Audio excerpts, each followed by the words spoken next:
دور ہیں، اعراض کیے ہوئے ہیں، اور اس کے ساتھ ساتھ ہم نے اس سے پہلے جو موضوع بیان کیا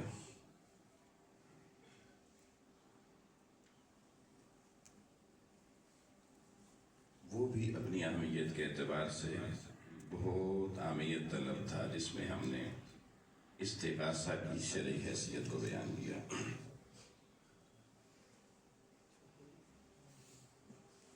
عمومی موضوعات سے ہٹ کر خصوصی موضوعات پر گفتگو کرنے کا کیونکہ ہمارے یہاں عموماً رواج نہیں ہے، اور یہی وجہ ہے کہ بہت سی ہماری زندگی کے اہم اجزاء، اہم امور جو ہمیں معلوم ہونے چاہیے وہ ہمیں آج نہیں پتہ، کیونکہ ہمارے یہاں پورے دین کو صرف نماز، روزہ، حج، زکوٰۃ تک محدود کیا گیا، لیمیٹڈ کیا گیا، اور ہم یہ سمجھتے ہیں کہ جو بندہ یہ کام کر رہا شاید اس کی دینی زندگی مکمل ہو گئی ہے۔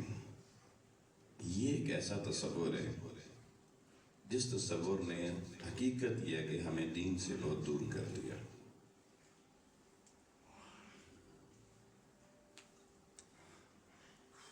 اب وراثت سے آگے ہم جس موضوع کی طرف بڑھنے جا رہے ہیں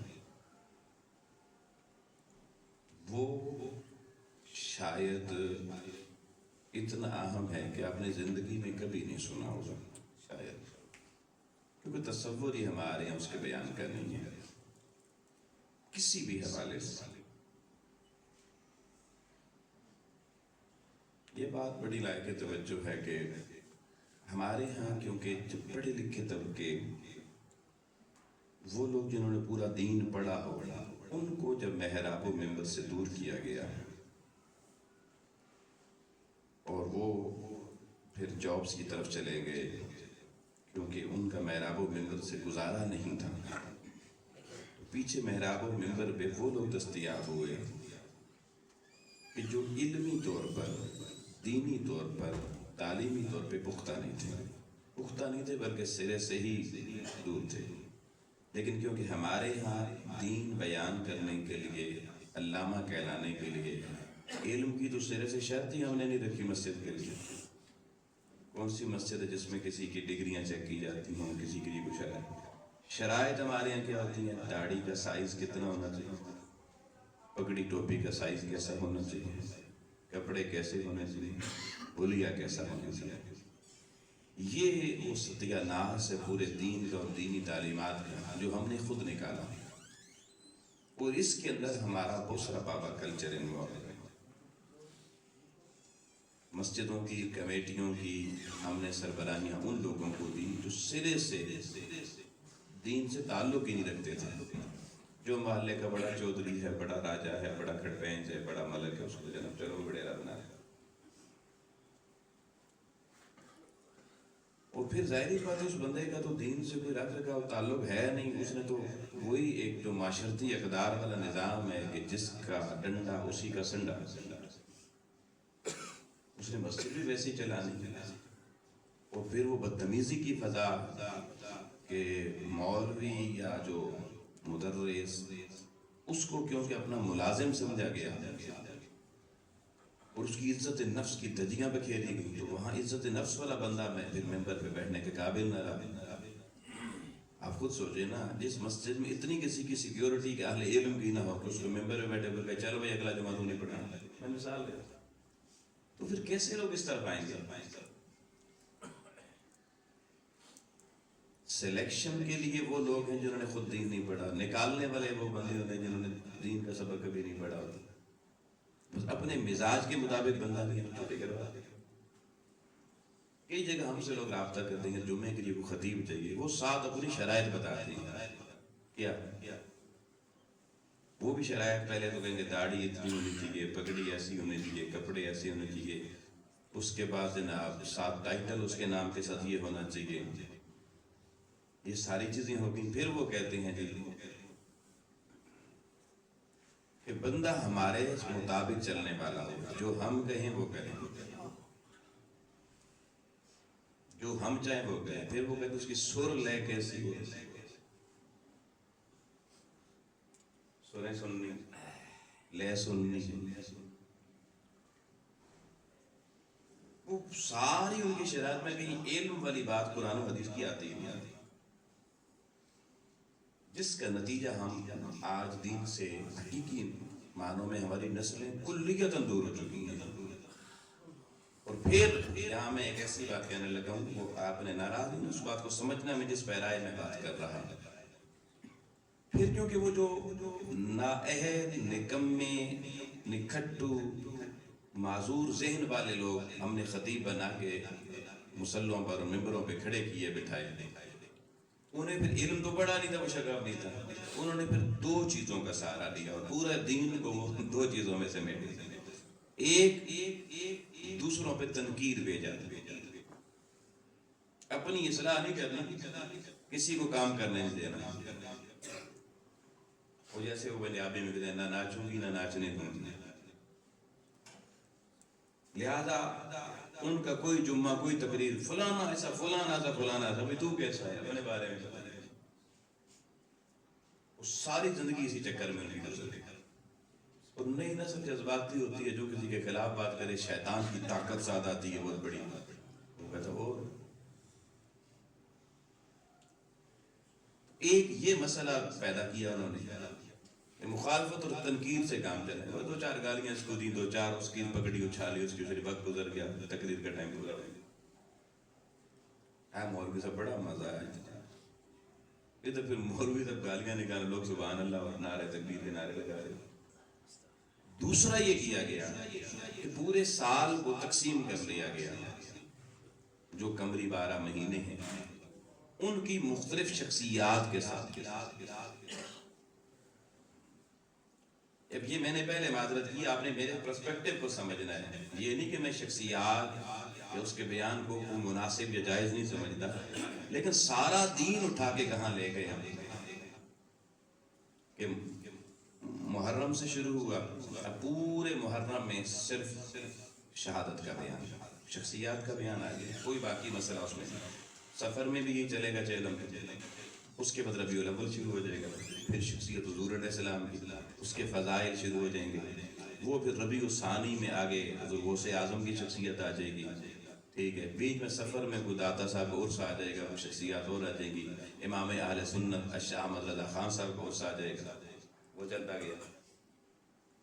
تو ہم محرم سے شروع ہوئے، ربیع الثانی تک چلے گئے، پھر جمادی الاول شروع ہوا، جمادی الثانی جمادی الاول 2 مہینے ہمارے پاس تھے، ان میں ہمیں کوئی اور تو معتبر حوالہ نظر نہیں آیا، اس میں بھی پھر ہم نے کچھ شخصیات کو جنریٹ کر لی۔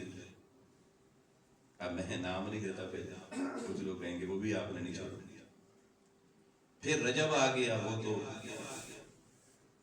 معراج شریف پہلے ہی تھی، ٹھیک ہے جی۔ کچھ شخصیات نے پھر کیا کیا جمادی الثانی میں، صدیقی اکبر کی شخصیت کو، کچھ نے حضرت امام جعفر صادق کی شخصیت کو، کچھ نے امام باقر کی شخصیت کو، کچھ نے حضرت امیر معاویہ کی شخصیت کو، یہ ساری شخصیات ان مہینوں میں آ گئی۔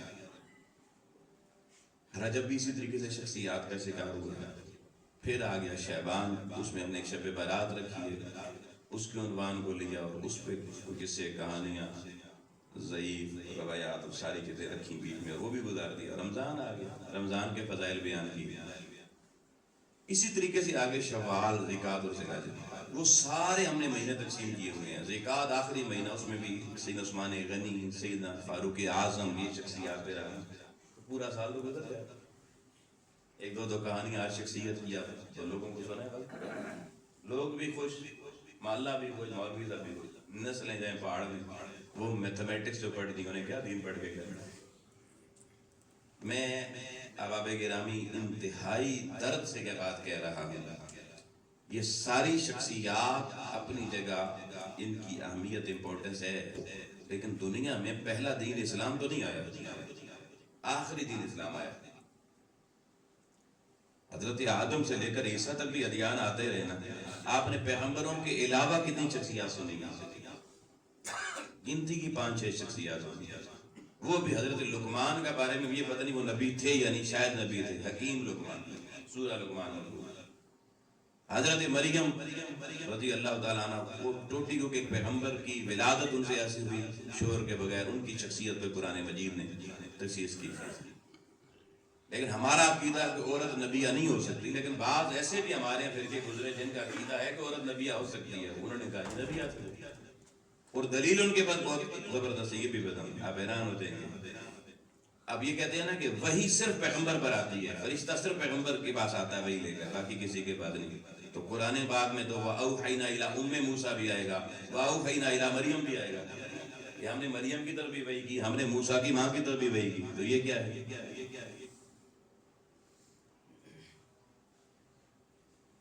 تو پھر ان جو فرقے تھے ان کا یہ مسئلہ تھا وہ بھی نبی ہیں. کچھ مسائل ایسے ہیں جو ہمارے ہاں جن پہ پورا عقیدے کی عمارت کھڑی ہے، لیکن اس پہ دلیل زندگی میں آپ نے نہیں سنی. میں ایک چھوٹا سا جملہ بول دوں، آپ خود غور کرنا، بعد میں کوئی مجھے بتانا چاہے تو بتا سکتا جاتے ہیں. میں جو میں کیا بتا رہی ہوں، یعنی ہمارا پورا عقیدہ اہل سنت کا کیا ہے. آج کل جو بحث کا بھی بہت اس وقت موضوع بنا ہوا ہے معاشرے میں، یہ بات غور سے سننا کہ ہم عقیدہ معصومیت کے حوالے سے صرف انبیاء کرام کی معصومیت کے قائل ہیں. اہل سنت کی عقیدے کی جی بنیاد یہ ہے کہ صرف اللہ کے نبی اور رسول معصوم ہے، باقی کوئی بھی نہیں. میں پوچھ دوں آپ کے گھر میں جو بچہ ہے اس کے بارے میں کیا خیال ہے؟ شریعت نے کہا کہ بچے کی گرفت کرو، تو بچے آپ کے نبی ہیں، رسول. کوئی باپ ڈانٹے تو ماں فوراً کیا کہتی ہے؟ مشروم ہے. تو کبھی فتویٰ لگا تو کوئی رسول کے بچوں کو کہتے تو کہتے ہیں عقیدہ پورا ہمارا جی خراب ہو گیا، سنیت سے فارغ ہو گیا. اب میں جو جملہ دینے جا رہا ہوں اس پہ غور کریں. آپ مطلب بھاری جملے ضرور ہوتے ہیں کہ وہ ادا کرنے سے لوگ اپنا مفہوم لیتے ہیں. مطلب میں کہہ رہا ہوں آپ میں سے کوئی شخص زندگی بھر، ہم سارے ایک ہی عقیدے کے مالک ہیں نا، مجھے بتائیں کوئی بندہ جس کے پاس کوئی ایک بھی دلیل اس قرآن مجید سے ہو انبیاء کی معصومیت جو آپ نے سنی. لیکن سوال تو پیدا ہونا چاہیے نا کہ آخر کیوں نہیں دلیل بتائی گئی؟ جس چیز پر آپ نے پوری عمارت کی بنیاد اور فاؤنڈیشن رکھی، عقیدہ معصومیت صرف انبیاء کے لیے، اس کے دلائل آپ کے پاس کہاں پر ہے؟ کوئی کتاب اس پر اگر دلائل والی ہو تو مجھے بتا دیں، کسی کو نام پتہ ہو.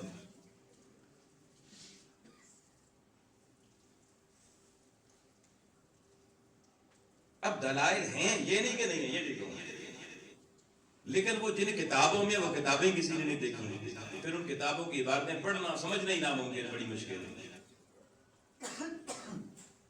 میں پھر وہ کہہ رہا ہوں کہ موضوعات کی تشنہ ہے اور ان کے پھر سارے پہلوؤں پہ کوئی جائزہ نہیں. ہم ایک ہی طرف ایک فتویٰ لگا، جیسے اب کہہ دیا نا کہ انبیاء کے علاوہ جو کسی کو معصوم کہے گا وہ سننے نہیں. یہ جملہ کہہ دیا تو میں نے کہہ دیا کہ بچوں کے بارے میں آپ لے آئیں پھر فتویٰ، سارے خطا کار ہو گئے. معصوم کیوں کہتے ہیں بچے؟ تو جس بندے نے آج تک اپنے بچے کو معصوم کہا ہوگا وہ سارے دوبارے کو کیسے نہیں ہوگا؟ کدھر جائیں گے؟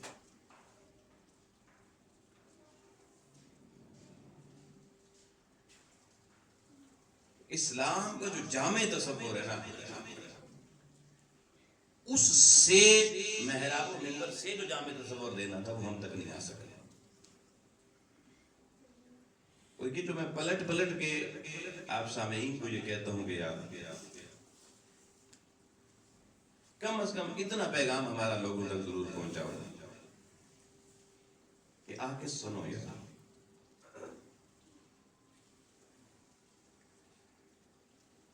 میں کچھ ابھی ایسے موضوعات کی طرف اب جا رہا ہوں جو آپ کے لیے بہت ٹپیکل موضوع ہوں گے، لیکن میں آسان کر کے رکھوں گا اور آپ حیران ہو جائیں گے کہ ان موضوعات پہ کوئی ریسرچ نہیں ہے، اور اس موضوعات کی ریسرچ کے بغیر آپ تقلید کا جامع بھی اپنے آپ کو نہیں پہنا سکتے. اگر آپ مقلد کہلاتے ہیں تو وہ موضوعات جب میں سامنے رکھ کے آپ سے سوالات کروں گا، مجھے بتانا پھر آپ کی تقلید کہاں جائے گی.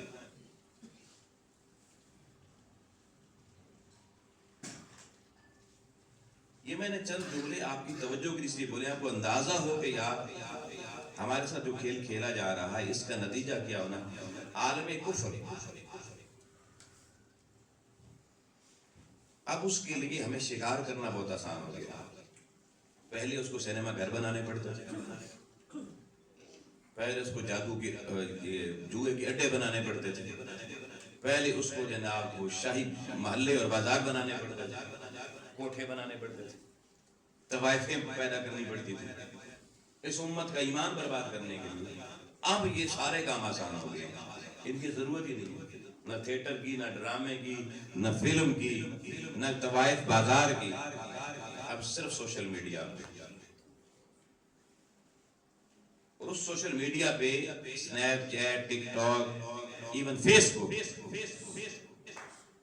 ان کے اوپر آپ کے گھروں کی بیٹیاں، آپ سے مراد ہمارا معاشرہ ہے،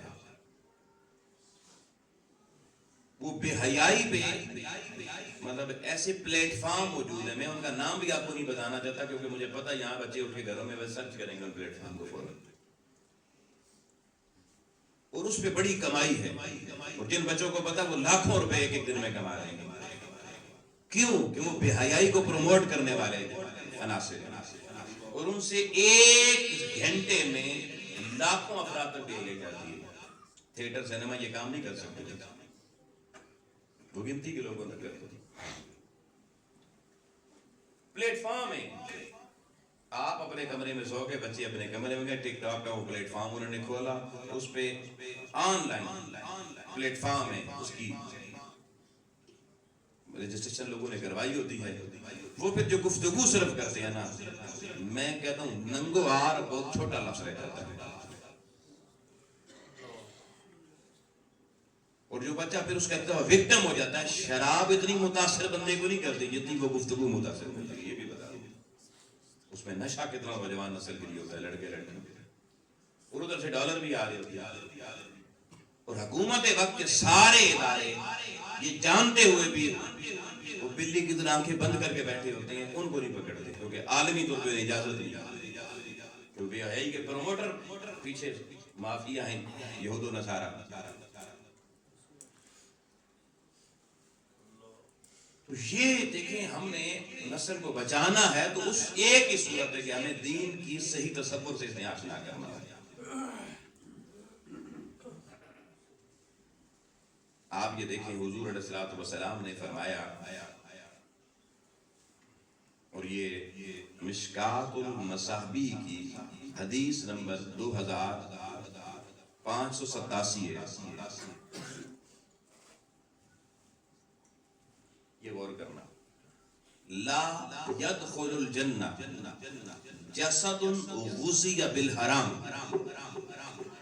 حضور نے فرمایا وہ شخص جنت میں مطلقاً داخل ہو ہی نہیں سکتا جس کے جسم میں ایک لقمہ غذا بھی حرام چلی جائے۔ آپ غور کریں، اب یہ معاشی مسئلہ ہے کہ آپ کی معیشت کے ریسورسز کیا ہیں۔ اب تو ہم کہتے ہیں کہ ہم نے تو حلال مرغی کھائی ہے، بھلے چوری کی، ہمارا تو یہاں تک تصور ہے، صرف پیچھے پورا جو معیشت کا نظام ہے اس کو کوئی نہیں جانتا۔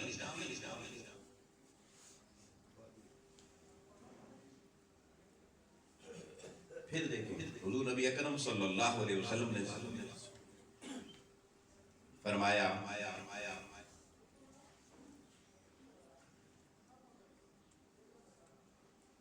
کہ فرائض کے باب میں طلب کسب حلال فریضۃ بعد فریضہ، فرمایا حلال معیشت کو طلب کرنا، اس کی تلاش کرنا، یہ عبادت کے فرائض کے بعد دوسرے درجے کے فرائض ہیں، واجبات نہیں کہا، نوافل نہیں کہا۔ اگر آپ کی نماز وضو کے بغیر ہو سکتی ہے تو پھر تو میں کہوں گا باقی بھی نظام کر سکتا ہے۔ آپ دیکھیں نا، فرض نماز ہے یا وضو ہے؟ نماز ہے نا فرض، لیکن وضو کے بغیر ہوتی ہے۔ شرائط ہے نا وہ پوری کرنی پڑیں گی. ایک بھی شرط پوری نہیں ہوگی نماز نہیں ہوگی. تو فریضۃ بعد فریضہ طلب الحلال، حلال طلب کرنا یہ ان فریضوں کے بعد بڑے فریضوں میں سے فرائض ہیں سیکنڈری درجے کے مگر فرائض ہیں. ہم نے اس کو فرض سمجھا. اگر فرض سمجھا ہوتا کہ نوکری کرنا، کاروبار کرنا، تجارت کرنا، فیکٹری لگانا یہ فرض میں کوئی نبھانے جا رہے ہوں تو ہم کسی اس شعبے کے عالم سے پوچھتے کہ بھائی جان یہ بتائیں اس کی شرائط کیا ہے. مجھے بتائیں آج تک کون سا بندہ جس نے کاروبار کی کسی دینی بندے سے شرائط نامہ حاصل کیا ہے؟ آپ نے رزق حلال کمانے کے لیے جیسے بچے کو فرائض عبادت کے لیے مولوی صاحب کو بھیجتے ہیں اس کو سکھائیں جی ذرا نماز وضو سارا کچھ، تو کہیں سے آپ نے اپنی دکانداری اور تاجر تجارت کے اصول اور اس کی شرائط سیکھنے کا علم حاصل کیا؟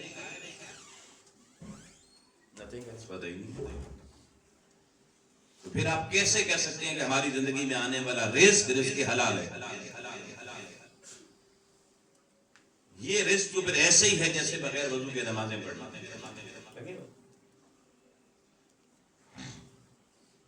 پھر حضور علیہ السلام سے سوال کیا گیا. یہ جو بھی میں نے حدیث پڑھی تھی یہ 2581 نمبر حدیث ہے مشکات المصابیح اور بہقی شعب الایمان میں بھی ہے، کنز العمال شریف میں بھی ہے.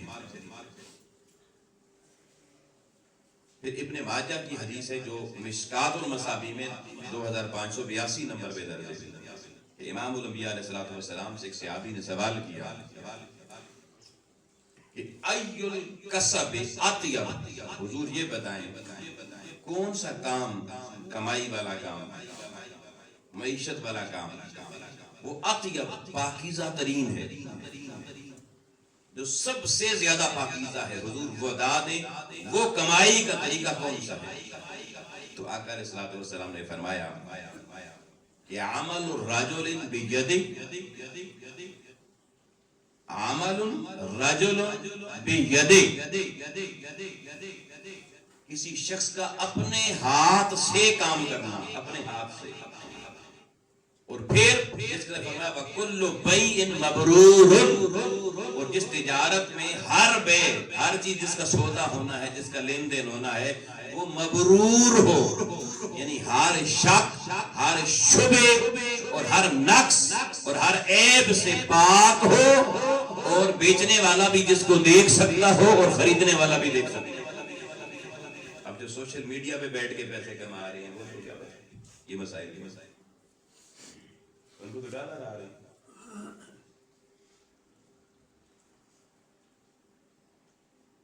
اور اس کی اہمیت اس حد تک ہے، صحیح بخاری شریف کی حدیث ہے جو مشکات المصابیح میں موجود ہے 2786 نمبر پر. یہ حضرت سیدنا ابو بکر صدیق رضی اللہ تعالی عنہ کا ایک غلام تھا جس سے آپ ماہانہ بنیادوں پہ خراج وصول کیا کرتے تھے.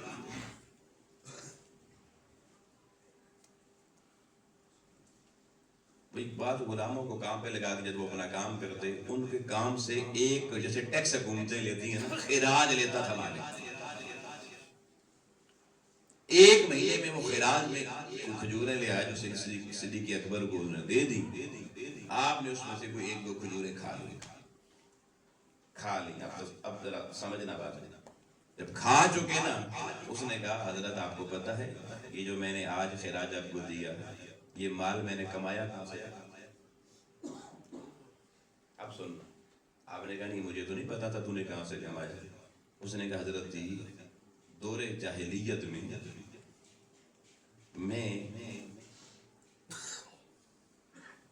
ایک عامل بنا ہوا تھا، عامل جیلیاں 2 نمبر عامل، اور میں کہانت کرتا تھا. کہانت بدشگونی، فال نکالنا. اب کہتا ہے کہ بندہ میرے پاس آ گیا کہانت نکلوانے کے لیے، مجھے تو کہانت آتی نہیں تھی تو میں نے دھوکہ ہی دینا پڑا. میں نے اس کو دھوکہ دیا اور اس کے بدلے جو کھجورے وہ دے کر گیا. ابھی میں نے وہ کھولی اس میں سے خراج آپ کو دیا جو آپ نے کہا. حضرت سیدنا صدیق اکبر رضی اللہ تعالیٰ نے اپنی انگلی یوں اپنے گلے میں لے گئے، پورا گلے کے اندر انگلی سے دبایا اور اس نے تھوڑی دبا کے رکھے نا پچھلے ہاتھ کو، تو آپ جو چیز کھائی ہو وہ کہہ ہو کے الٹی ہو کے باہر آ جاتی ہے، وہ کھجوریں باہر نکل جاتی ہیں الٹی کر کے۔ ظالم تو نے مجھے پہلے نہیں بتایا کہ میرے وجود میں ایسا رزق چلا گیا پھر تو نے دھوکے والی کہانت سے کمایا ہوا تھا، یہ میرے لیے حلال نہیں تھا، جائز نہیں تھا، نکال۔ یہ حلال اس کو کہتے تھے۔ ہمارے اندر تو کیا آ رہا ہے، کہاں سے آ رہا ہے، کہاں جا رہا ہے معلوم ہی نہیں، اور ہم ہر وقت آپ کو دیں جہاں سے پیسے زیادہ ہیں اس طرح چل پڑے۔ حضرت نافع رضی اللہ تعالیٰ عنہ وہ بیان کرتے ہیں، یہ بھی اسی مشکات کے باب کی حدیث ہے، وہ کہتے ہیں میں حضرت عائشہ رضی اللہ تعالیٰ عنہ کے پاس بعد از وصال رسول گیا اور میں نے ام المومنین سے کہا کہ بھائی صاحبہ میں تجارت کا سامان شام اور مصر میں بھیجا کرتا تھا، وہاں میں کاروبار کرتا تھا، اب میں نے پروگرام بنا لیا ہے کہ میں عراق میں یہ کام کروں، وہاں ذرا پیسے زیادہ مل سکتے ہیں، وہ تجارت بازار بدل لوں، شام کی منڈی چھوڑ دوں، مصر کی چھوڑ دوں اور عراق کی منڈی میں بزنس کروں۔ حضرت عائشہ صدیقہ رضی اللہ تعالی عنہ نے کہا کہ تجھے ایسا نہیں کرنا چاہیے۔ پوچھا کیوں؟ فرمایا میں نے رسول خدا صلی اللہ علیہ وسلم سے سنا کہ بندے کو جس رزق کے ٹھیے سے اور جس مقام اور جس بازار سے اس کی حلال روزی گزارے کی مل رہی ہو، جب تک مل رہی ہو اسے اپنا کاروبار کا ٹھیہ بھی تبدیل نہیں کرنا چاہیے۔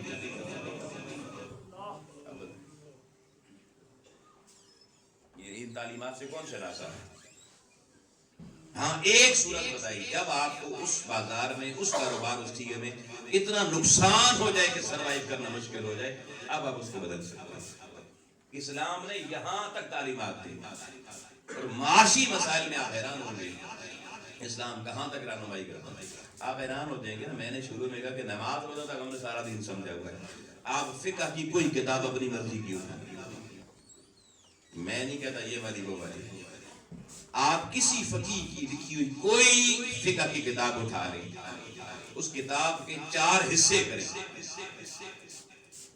2 حصوں میں آپ کو ساری کائنات کے باقی عبادت سے ریاضت تک کے سارے مسائل نظر آئیں گے، اور 2 حصے صرف اس کتاب کے آپ کو معیشت کے مسائل پر نظر آئیں گے۔ میں مثال دے دیتا ہوں، ہدایہ شریف جو درس نظامی کی بنیادی سلیبس میں پڑھائی جاتی ہے، پہلے دوسرے سال سے شروع ہو جاتی ہے، ہدایہ شریف کے 4 والیوم میں، یعنی 4 جلدیں ہیں ہدایہ کتاب میں، اس کی پہلی 2 جلدوں میں باقی سارے مسائل ڈسکس کر دیے گئے، اور آخری 2 کی پوری 2 جلدیں صرف معاشی مسائل پر لکھی گئی۔ کسی نے پڑھی نہیں، سلیبس میں پڑھائی نہیں جاتی، وہ پہلا حصہ ہی صرف پڑھا کے نماز روزہ وضو بس ادھر ختم۔ وہ جو اگلے 2 حصے ہیں وہ اکثر علماء سے مجھے زندگی میں کبھی کسی نے نہیں پڑھے، اکثر کی میں بات کروں۔ اب میں قرآن کریم کی صرف ایک آیت پڑھ رہا ہوں آج، اور یہ موضوع کی بنیاد ابھی موضوع ہے کیا وہ بھی آپ کو 2 منٹ میں سمجھا کے بعد روکتا ہوں۔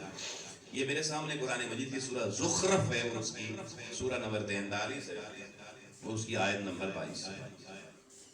اللہ تعالیٰ فرماتا ہے اَهُمْ يَقْسِمُونَ رَحْمَةَ رَبِّكَ، کیا اللہ کی رحمت کو تم لوگ تقسیم کرتے ہیں؟ اَهُمْ يَقْسِمُونَ رَحْمَةَ رَبِّكَ، اللہ کی جو رحمت ہے کیا اس کو تقسیم کرنے والے یہ لوگ ہیں؟ یہ سوال اللہ نے کیا، کیا تم لوگ تقسیم کرتے ہو اللہ کی رحمت؟ پھر فرمایا نحن قسمنا بینہم معیشتہم، ہم اس رحمت کے ذریعے معیشت کو لوگوں کے درمیان خود تقسیم کرتے ہیں۔ معیشت کا ذمہ دار نہ اشتراکیت کا فلسفہ ہے، نہ کمیونزم کا فلسفہ ہے، نہ سرمایہداریت کا فلسفہ ہے۔ اللہ فرماتا ہے تمہیں کوئی معیشت کائنات میں جو سچی معیشت، حلال معیشت، سچی معیشت ہے، فرمایا اس کی تقسیم میں نے بندوں کو دی ہی نہیں ہے، اس کے سارے خزانے کا مالک بھی رب ہے، تقسیم بھی خود کرتا ہے۔ اور ہم پچھلے 70 72 75 77 سال سے جب سے پاکستان بنا ہے، ہم کس دروازے پر دہلیز پہ خم کر کے اپنی زمین بیٹھے ہوئے پتہ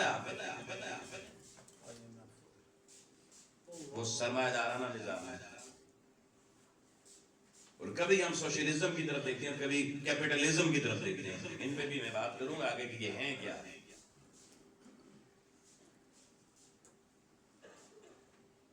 ہمیں پتہ ہی نہیں ہے اسلامی معیشت کی. ہمارے آج تک ملک پاکستان کے چارٹر آف اکانومی کہیں پہ بھی پیغمبر اکرم اور اللہ کے قرآن کی معیشت کو کبھی ڈسکس نہیں کیا گیا. جنازہ نکال دیا گیا پوری قوم میں، مسلم امت نے. پھر فرمایا پھر حیات دنیا کی حیات میں معیشت کی تقسیم کا سارا نظام اللہ نے اپنے پاس رکھا.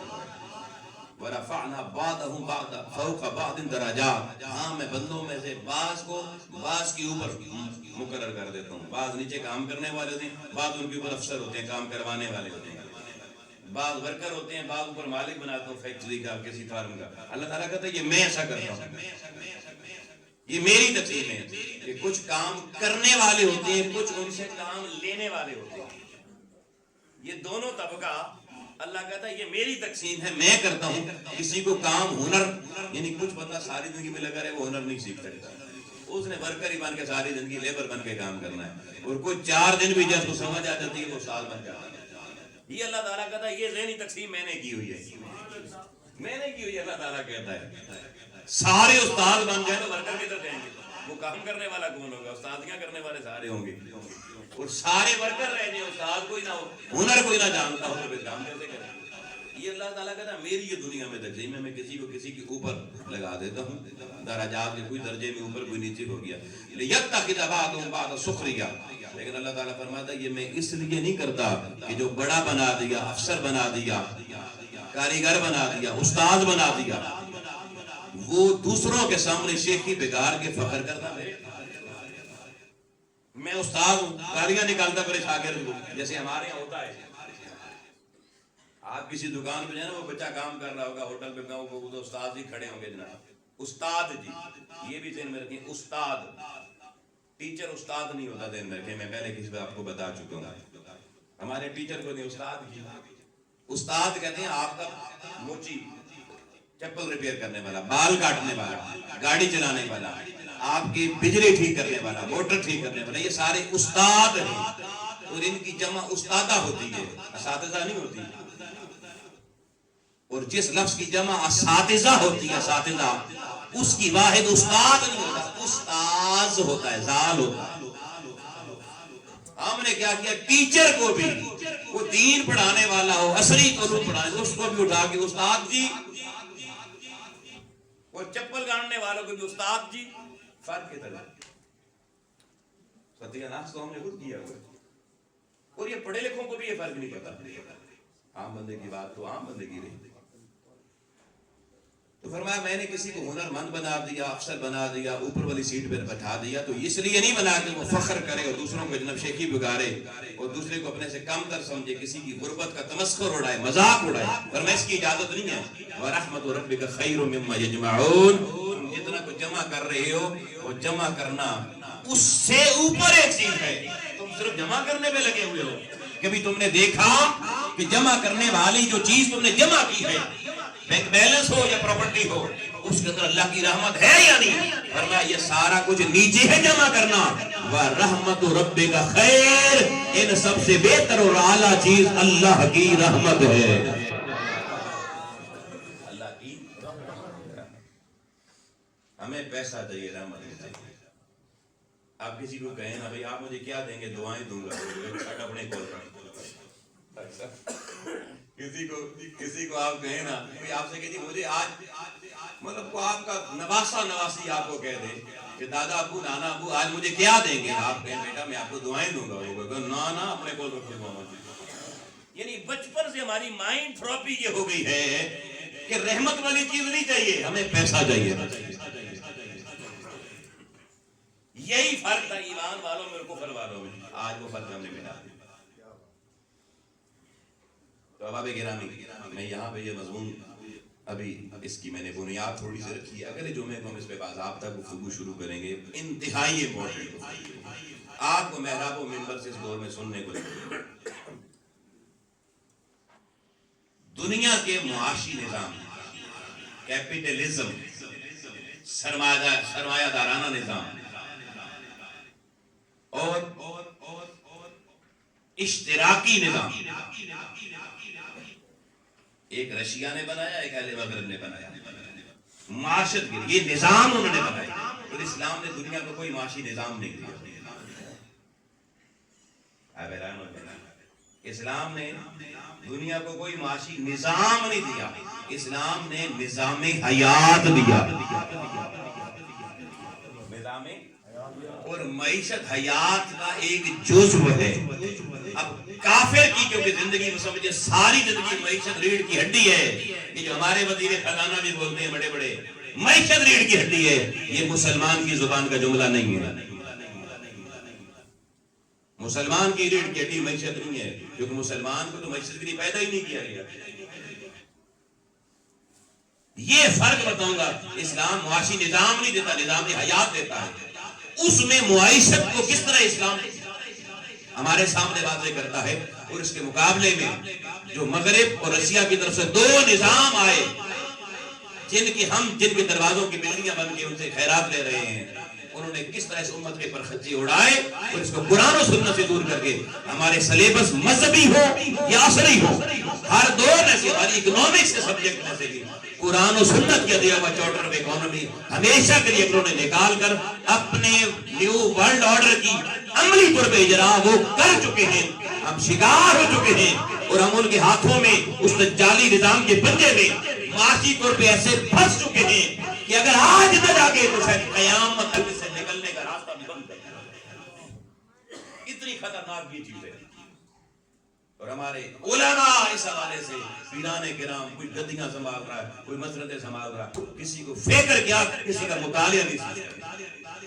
انشاءاللہ ہم اگلے جمعے سے اس موضوع کو ڈسکس کریں گے۔ اللہ کی بارگاہ میں تو اللہ تعالیٰ اس خیر کے راستے کو صحیح معنوں میں سمجھانے اور آپ کو سمجھنے کی توفیق عطا فرمائے۔ باقی دعوانا الحمدللہ۔ یہ کہ اعلان سن لیں۔